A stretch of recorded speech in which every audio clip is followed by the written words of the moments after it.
Tatalon-talon na naman si Sol kasi papakainin ko na sila ng SDN nila. Ayan, teka, sarado ko lang muna to kapag gagamit kayo ng SDN guys. Tapos, ilalagay nyo sa ganitong lalagyan. Isama nyo na yung buong bag para hindi siya nakadikit sa plastic. Kasi pagka nakadikit siya sa plastic, maaaring mag-reaction sa plastic, magre-release din ng mga hindi daw magaganda mga chemicals. And mapunta sa aso po ninyo. So ito, oo, nag-aabang na rin. Okay, unahin muna natin si Sol. Oo, sobrang excited na. Oh, tingnan mo yung buntot. Kawag na kawag yung buntot niya maliit. Sige, pasok na dyan. Okay, enjoy your SDN. Good boy, Sol. Sige lang. Tinutunggo lang muna niya. Ayun, kain na siya. Sige lang. Teka, bigay ko na muna kay Logan. Nakabantay na dito si Logan. Magagalit ito dahil ikaw ay inuna ko. Yan, wala lang akong flash ngayon. Ayan, very good. Kain na kagad si Logan. Ganda ng katawan ni Logan ngayon. Of course, hindi kasing ganda nung siya ay kabataan pa. 12 years old na siya. Pero ngayon, ayan, makintab ang balahibo niya. Although hindi nag-groom. Pero, yan nga, may mga nagsasabi pag naka-SDN daw ang dogs nila, makintab ng coat. Eh, nga, makikita nyo. Pero alam nyo, natutulog yan doon. Madalas siya doon sa ilalim ng mga stairs. Minsan kahit medyo basa ng konti. Or dito siya.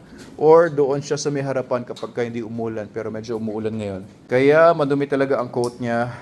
Pero ayan, wala namang kagalis-galis. Wala namang kapekas-pekas. O, diba? Very good too. Sige, kain ka lang dyan. At ito si Sol. Tuloy-tuloy na kumakain. Maganda na yung katawan niya. Alam niya, nakakita ko ng mga ibang mga kanikorso din. Meron ako nakita. Ang laki ng ulo. Sa International Pet Summit. Oo, biglang naliit si Sol doon. Pero may nakita ko isa doon na kasing laki lang din ni Sol. Yung katawan hindi naman ganong kalaki pero ayos naman, no? Meron doon parang inimport pa nila, ang ganda ng aso, itim. Parang 1 million ba ang presyo ng aso nila. So si Sol ay okay naman siya. Murang-mura lang naman ang pagkakabili ko dito kasi parang yung owner nga gusto lang siya talagang maalagaan ng iba.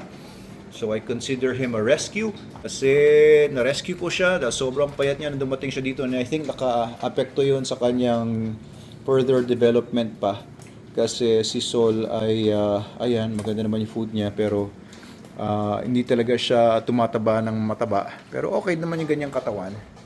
Ayan, makapal naman yung katawan niya and kapag siya ay alerto ay talagang para nakakatakot din siya talaga tignan. Sige lang. Kaya lang, update lang para sa mga gustong meron ako nakita. Ang laki ng ulo. Yan, wala lang akong flash ngayon. And ayan si Logan. Wala na si Freddy's dito. Buntis na si Freddy's kay Ivar. Hopefully, in another 1.5 months, karoon tayo ng puppies kay Freddy's na mga working na German line na mga Rottweilers. Ayan. Okay, kami lang dito. Si Sol. At saka si Logan, ayaw na magdagdag ni Mrs. ng ibang aso eh. Gusto ko po sana magdagdag ng isa pa. Pero pansamantala, oo, huwag muna natin galitin si Mrs. Oo, panahon niya ngayon, mainit ang ulo. Sige, kain lang kayo dyan ha. Huwag mo ibuli si Sol doon. Ito, minsan bubulihin si Sol, pupunta doon. Babantay-bantay muna pala ako dito bago ako pumasok. Tapusin ko muna sila ng konti. Yan si Sol.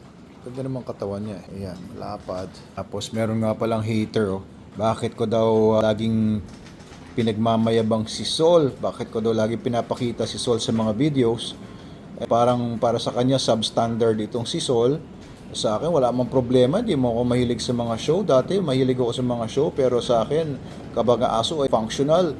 At maganda ugali. Ito, very reliable na guard dog ito. Talagang itsura pa lang niya. And feeling ko kakagat ito pagka kailangan. Although hindi ko pa natitraining, minsan pakagatin natin tong si Sol. Pero para sa akin, yung 1 million peso na Canicorso or 5 million pesos man yan, or ilan ba, 10 million pesos kumpara kay Sol, para sa akin, makes no difference. Although, syempre, mas maganda sigurong itsura nun pagdating sa confirmation shows. Pero sa akin, no, syempre, ang tinitignan ko unang-una sa mga dogs is intelligence.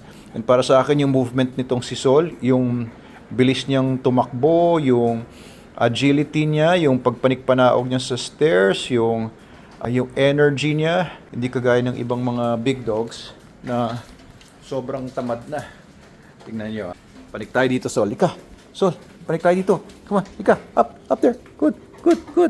Very good. Oh, kita niyo, wala lang sa kanya. Tara, panik tayo sa taas. Tara. Oh. Go. Wala lang sa kanya. Maganda ugali. Ito, very reliable na guard dog ito.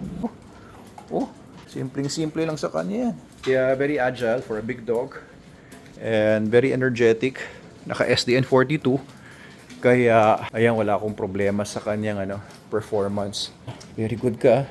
Pero hindi pa rin siya obra kay Lolo Logan. Pagdating sa bakbakan ay hindi niya kaya si Lolo Logan pa. Bagay si Lolo Logan talaga mabangis yan. Nakuha niya sa both parents ni Logan. Mababangis kasi yung parehong magulang nito. Si Andy at saka si Liana. Ako, pinakamatitindi na aming mga aso. Okay, available nga pala sa stud si Bukol, yung anak nito. Si Bukol ay anak nito. Ang nanay ni Bukol ay isa sa mga canine namin sa Okada, Manila. Matagal na naming dog yun doon. Tapos ang tatay noon ay si K9 General. Ang tatay naman ni K9 General ay si K9 Saber. Kaya maganda linya noon si Bukol. Kung gusto nyo magpa-stud ng Belgian Malinois ninyo, available po yun si Bukol. 10,000 lang.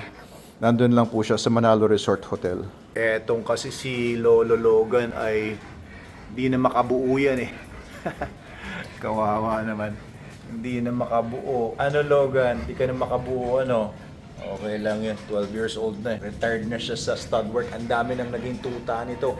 Ang dami nang naging litters nito. Yung isa na kay Coco Martin. Marami na sa PSG, sa Presidential Security Group. Meron ding mga napunta sa Coast Guard. Gagaling talaga mga puppies nito si Logan. Kaya pinagmamalaki naman natin ang bloodline nito. Si Bukol, gamitin niyo yun sa stud kung gusto niyo ma-upgrade yung Belgian Malinois ninyo. Tapos maging mga working dogs yung mga puppies.